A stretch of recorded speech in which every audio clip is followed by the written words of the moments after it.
I guess we'll start with what is diversity and inclusion. Maybe that's a good place to start. And then lead into what are the organizations doing about it.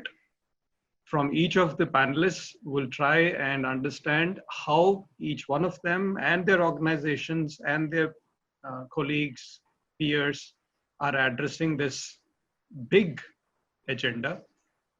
And then maybe towards the end, we may try and consolidate a few takeaways.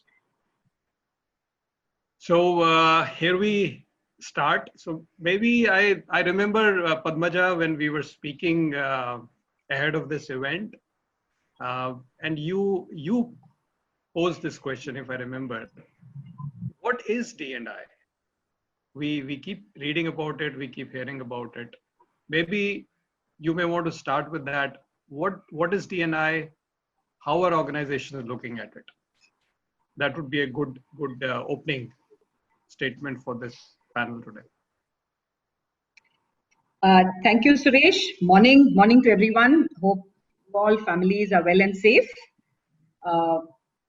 So, to your question, I think particularly for older generation like myself, who've been in the workplace for more than 2.5 decades, it's when you start working, it's something you just kind of take for granted, right? That you do what it takes, and half the time I was very fond of saying that I don't remember that you're a woman because you're a professional, you do what it takes.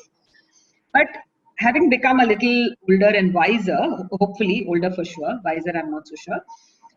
If we just think about this whole point on diversity, inclusion, why it matters, 2-3 thoughts from my side, right, Suresh?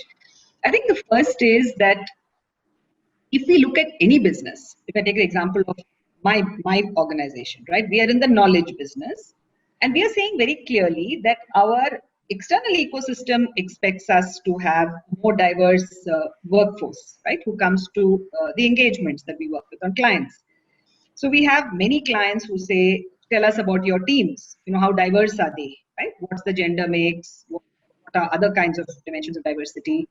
In some countries, we see that the regulators actually ask, right? Regulators want to know how diverse, for example, in one country, the regulator said, how many proportion of the lead auditors are women?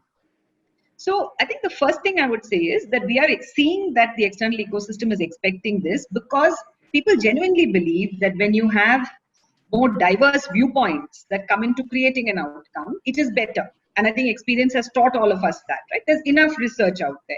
Yeah. You have more diverse views on the table and you have better outcomes, simply because then you reflect a microcosm of society. If I take a consumer products organization, right, I'm sure the minds that work on creating products need to reflect.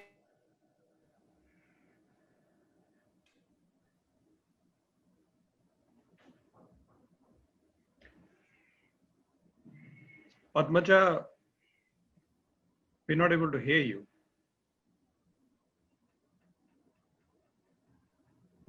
While we are waiting for a culture where they are comfortable voicing their views, right? So that's really how the two sides of the coin come in. That you create a diverse workforce, but then you have a culture wherein everyone is comfortable voicing their views. And to me, that's really the whole business case for